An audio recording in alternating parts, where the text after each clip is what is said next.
L'un des aspects les plus importants de notre foi en Jésus est de rester continuellement émerveillé et étonné par tout ce qu'il fait. Mais si nous n'y prenons pas garde, nous pouvons finir par banaliser le Seigneur et perdre notre respect pour lui et pour ses sacrements.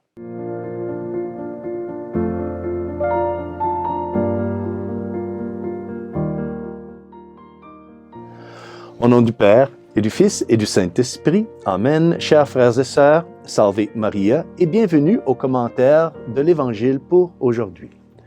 L'Évangile aujourd'hui nous est présenté par Saint Luc, chapitre 31 à 37.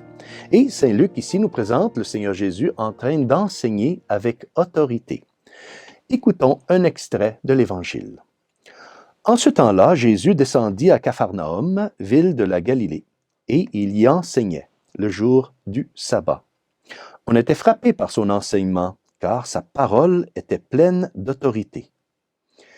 Et ensuite, Saint Luc continue son évangile en expliquant que le Seigneur Jésus délivra un homme d'un démon, et que tous ceux présents furent saisis d'effroi. C'est-à-dire qu'ils furent saisis de stupeur. Et ils se disaient entre eux, « Quelle est cette parole? Il commande avec autorité et puissance aux esprits impurs, et ils sortent. » Saint Luc nous révèle que les enseignements du Seigneur font une profonde impression sur tous ceux qui l'écoutent, à tel point que Saint Luc dit que les personnes étaient toutes émerveillées et impressionné par le Seigneur et par ses paroles et son autorité. Le Seigneur délivre un homme du démon et toutes les personnes présentes sont émerveillées et en admiration avec le Seigneur. Être étonné, être émerveillé par le Seigneur est une expérience, frères et sœurs, que la plupart d'entre nous, je l'espère bien, ont tous vécu lorsque nous avons reçu notre première grâce sensible, cette première conversion, lorsque nous avons commencé à vivre notre foi, lorsque nous avons commencé à entendre les belles histoires de la Bible, lorsque nous avons commencé à prier, lorsque nous avons découvert que l'Eucharistie est Dieu et qu'il descend du ciel sur l'autel lors de la Sainte Messe.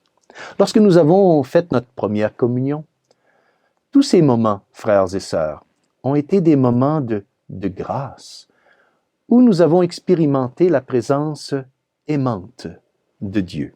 C'est parce que le Seigneur a fait une telle impression sur tout le monde, et que tout le monde était émerveillé et enchanté, impressionné par lui, que sa vie et ses enseignements ont été transmises de bouche à oreille jusqu'à ce qu'ils soient écrits, finalement, dans les évangiles.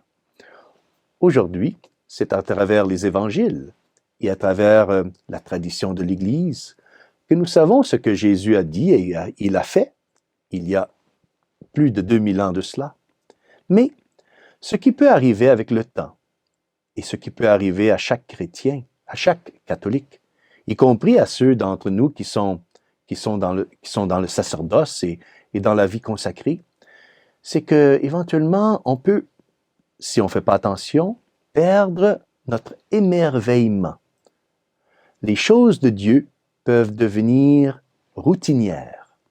Nous pouvons finir par banaliser Dieu. C'est le danger pour tous les baptisés, mais surtout pour ceux à qui Dieu a beaucoup donné, pour ceux qui ont été élevés dans la foi et qui ont eu le privilège de recevoir de bons exemples chrétiens. Si nous ne nourrissons pas notre foi, elle peut commencer à diminuer, elle peut commencer à devenir tiède et finalement à dépérir et même à mourir.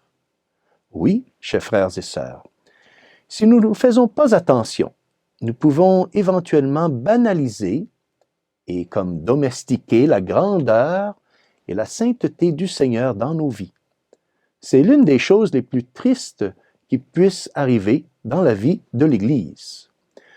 Je pense et je prie spécialement pour tous ces malheureux prêtres et pour tous ces religieux et laïcs qui ont perdu la capacité de se laisser émerveiller. À la fin de son évangile, Saint Luc, ici, il dit que les gens de la synagogue furent tous saisis d'effroi, c'est-à-dire qu'ils furent saisis de stupeur.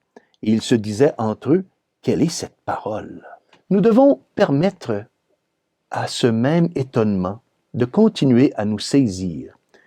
Et c'est pourquoi il est important pour nous de demander aujourd'hui au Seigneur le don de ne jamais perdre ce saint étonnement, ce saint émerveillement. Prenons donc le temps aujourd'hui de lire et de relire l'Évangile et de demander à Notre-Dame de nous aider à toujours tomber amoureux de la parole de Dieu, afin de connaître, d'aimer et de toujours imiter le Seigneur Jésus dans tout ce que nous faisons. Et que Dieu Tout-Puissant vous bénisse, au nom du Père et du Fils et du Saint-Esprit. Amen. Salve Maria!